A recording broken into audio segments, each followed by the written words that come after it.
आज का हमारा टॉपिक है वो है डेवलपमेंटल डिस्प्लेजिया ऑफ हिप। ये डेवलपमेंट होते वक्त ही कुछ न कुछ ढंग से हुआ नहीं, फॉर्मेशन ढंग से फॉर्म नहीं हुआ ऑफ हिप का, किसका, हिप पार्ट का। या तेरा इसको दूसरा क्या बोलते हैं भाई, कंजेनाइटल, अपना जब पैदा हुआ जब से कंजेनाइटल हिप डिस्लोकेशन, कि हिप जो है वो डिसलोकेट है अपनी ओरिजिनल पोजीशन से। ठीक है, तो ये हो गया। अब हम देखते हैं भाई इसकी ईटियोलॉजी क्या, ईटियोलॉजी भाई किसकी वजह से जो हमारा क्या हो गया वो डिसलोकेट हो गया। पहले तो देख लेते हैं इसको है क्या। नॉर्मल बात है तो हमको सबको पता भाई क्या है। जैसे ये हमारी सैक्रम बोन है ना, थोड़ा और अच्छे से बना लेते हैं इसको, है ना। तो ये सैक्रम बोन होगी, ये इससे जुड़ी हुई है हमारी क्या होगी भाई, ये प्यूबिस हो गई, यहाँ पे ये अपनी पेल्विक बोन है, और ये हमारी भाई पूरा पेल्विक गर्डल होगा। अब यहाँ पे ये एसिटाबुलम है। अब एसिटाबुलम में क्या होगा, अपना फीमर का ये हेड होगा दोनों तरफ, है ना, दोनों तरफ की एसिटाबुलम में ये हेड, नेक, और ये उसकी साफ्ट होगी हमारी फीमर की। तो ये होता है नॉर्मली।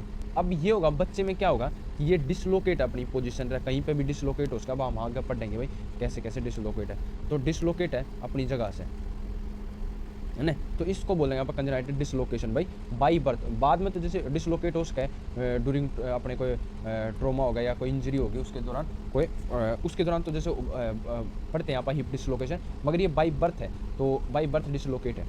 तो अब ये इटोलॉजी इसमें क्यों होता है ऐसा, इसकी इटोलॉजी देखते हैं आप। तो ये हमारी क्या है, सैक्रम, ये हमारी अल्लाह ऑफ एलियन, ये एसिटाबुलम, ये हमारा हेड, ये हमारी नेक, ये हमारे ट्रोकेंटर्स, यहाँ ये साफ्ट, ये किसके, फीमर के पार्ट, है ना। आगे ये प्यूबिस सिम्फाइसिस हो गया। तो अब हम पढ़ते हैं भाई ईटियोलॉजी में ऐसा क्यों होता है, किसकी वजह से। तो सबसे पहले देखते हैं इसके प्री डिस्पोजिंग फैक्टर जो इसको करवाते हैं।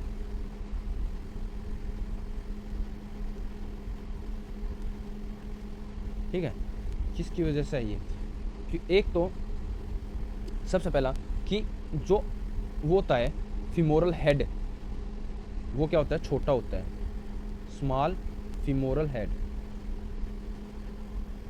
ठीक है, बच्चे का जो हेड है, जो हमने पढ़ा है हेड फीमोरल का, वो एक तो छोटा होगा। दूसरा एसिटाबुलर जो है,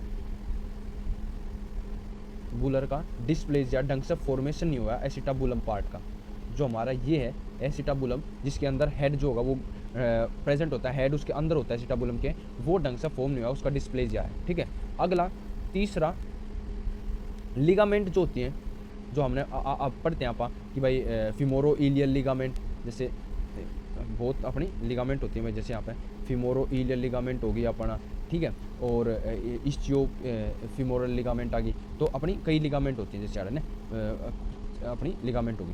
तो इन लिगामेंट जो होती हैं, इन लिगामेंट की क्या होगी, लेग्जिटी होगी, क्या होगी कि भाई लिगामेंटस लेग्जिटी ऑफ कैप्सुलोफिव।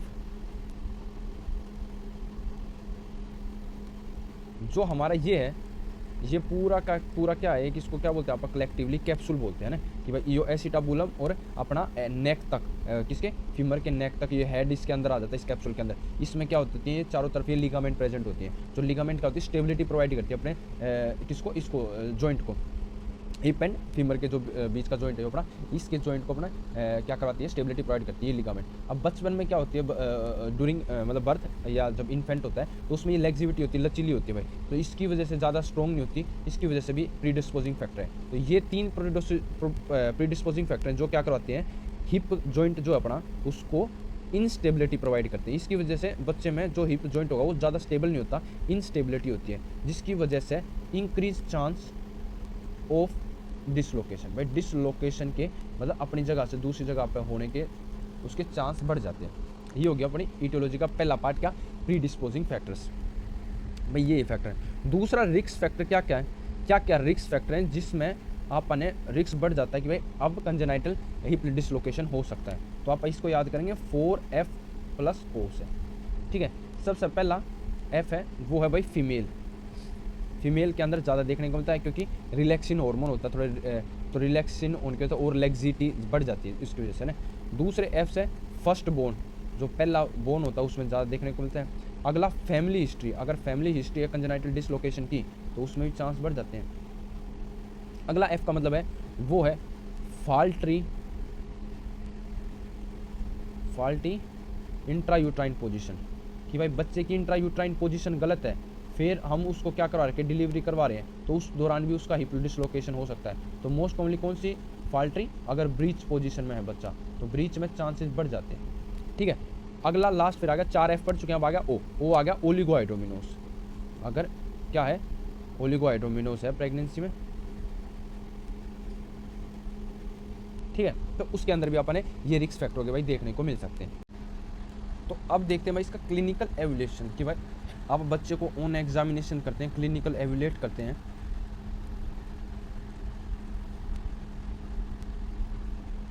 इवेलुएट करेंगे आपका,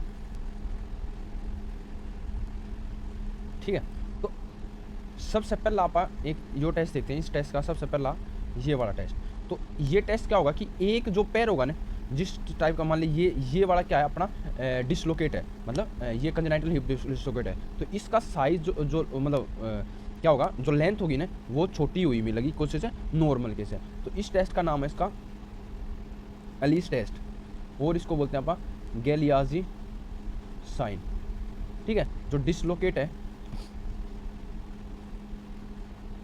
उसका डिक्रीज लेंथ मिलेगी अपन, ठीक है। सेकंड ये होगा, यो क्या होगा, ये साइन है वो टेस्ट है अपना बार्लो मैनोवर, या इसको टेस्ट बोलते हैं। मैंने एक मैनोवर एक आप कर रहे हैं इसको, तो एक मैनोवर से या टेस्ट बोल दो। तो ये क्या करते हैं, इससे आप डिसलोकेट करते हैं, आप खुद से डिसलोकेट करते हैं बच्चे का हिप। अगर उसमें प्रॉब्लम है कंजेनाइटल हिप डिसलोकेशन की तो उसमें करते हैं। तो इसमें क्या करेंगे, हिप से, जैसे ये हिप है, ये हिप वाला जॉइंट है, इससे क्या करेंगे, हिप से एक तो एडक्शन करवाओगे, ठीक, इस तरफ लेके जाएंगे पैर को, एक तो हिप का एडक्शन कराओगे, दूसरा नीचे से पुश कर देंगे, नीचे पुश करेंगे। एक तो एडक्शन करवा दिया अंदर की तरफ लेके पैर को, और दूसरा ऊपर से पुश कर दिया नीचे की तरफ, जैसे नीचे की तरफ पुश कर दिया। तो प्लस में क्या कर दिया, वो कर दिया अपन ने genital push, gentle push, genital बोलो तो जेंटल पुश करा पाए। तो इससे क्या होगा, फिर डिसलोकेट हो जाएगा, क्या हो जाएगा, डिसलोकेशन ऑफ हिप। तो ये क्या होगा, बेरलो मैनोवर्स। तो ये मोस्ट प्रोवोकेटिव टेस्ट है, ये सबसे बेस्ट टेस्ट है। तीसरा क्या होता है, अब इसको आप डिसलोकेट को लिया और आपने उसको क्या करा, उसको नोरिजिनल रिडक्शन करवाया, अपनी उसको नॉर्मल पोजीशन पर लेकर आया आप उसको हेड ऑफ हीमर को अपने एस्टेबुलम में। तो ये तेरा टेस्ट कौन सा है या मैनोवर कौन सा है, इसको बोलते हैं ओर्टोलानी टेस्ट। इसमें क्या करते थे, इसमें तो डिसलोकेट करते थे, इसमें क्या करेंगे, रिडक्शन करेंगे, है ना। तो अब इसमें इसका उल्टा करेंगे, क्या करेंगे, बाहर की तरफ ले जाएंगे, एबडक्शन। एडक्शन मतलब ऐड होना, किसी के अंदर आना, और एबडक्शन मतलब दूर होना, मतलब एबडक्शन मतलब दूर होना। तो इसको दूर ले जाएंगे, और दूसरा इसको पहले तो नीचे पुश कर रहे थे, अब इसको ऊपर खींचेंगे, पुल करेंगे, प्लस में पुल। तो क्या हो जाएगा, उसका रिडक्शन हो जाएगा, वापस अपनी पोजीशन पर आ जाएगा। और आपने क्या देखने को मिलेगा, चौथा,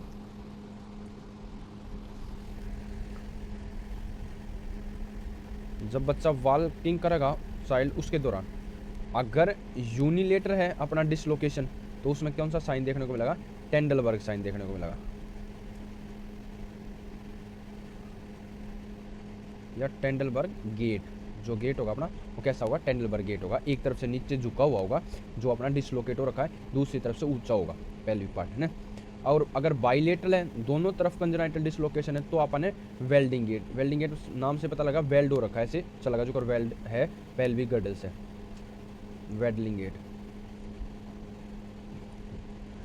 है ना। अब आ जाते हैं उसके बाद इसका वो करवाते हैं अपन क्या, इन्वेस्टिगेशन। तो इन्वेस्टिगेशन होगी, एक्सरे करवाया हमने, तो एक्सरे पे ने आप इस पे एक लाइन डालते हैं इन पे। तो एक लाइन डाली, जैसे ये एसिटाबुलम का पार्ट है ना, आउटर पार्ट, उससे हमने एक लाइन डाल दी, वर्टिकल लाइन। ठीक है, एक लाइन अपन ने कहाँ से डाली, इसके सेंटर से लेकर एसिटाबुलम के, ये सेंटर है, सेंटर से लेकर हॉरिजॉन्टल एक लाइन डाल दी। ठीक है, तो ये 2 लाइन डाल दी अपन ने। तो इसके हिसाब से क्वाड्रेंट हो गए, first quadrant, second quadrant, third quadrant और फोर्थ क्वाड्रेंट, है ना।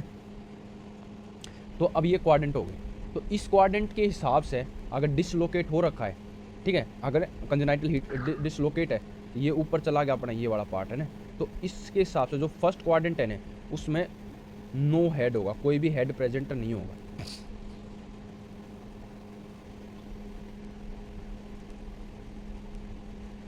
ठीक है, ये हमारा एक्सरे होगा इन्वेस्टिगेशन में। दूसरा, investigation of screening, investigation choice of screening,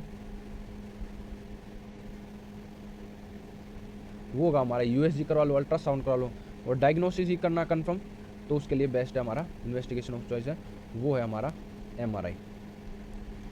ठीक है, अब ट्रीटमेंट क्या करेंगे भाई इसका, वो है भाई उसके एज के हिसाब से, 1 से लेकर 6 मंथ है, या बच्चा 6 से लेकर 18 मंथ का है, या 18 से लेकर 3 साल का है, 18 मंथ से लेकर, या फिर 3 साल से लेकर 8 साल का है। तो अगर 1 से लेकर 6 साल का है, तो यहाँ पे आप स्प्लिंट लगाओगे, कौन सी, वोन रोजन स्प्लिंट।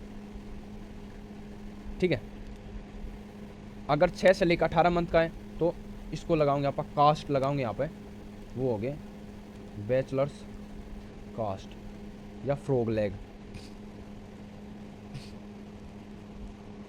ठीक है, अगर 18 से लेकर 3 साल का उसका है, तो इसमें क्या कर देंगे, ओपन रिडक्शन करेंगे इसका,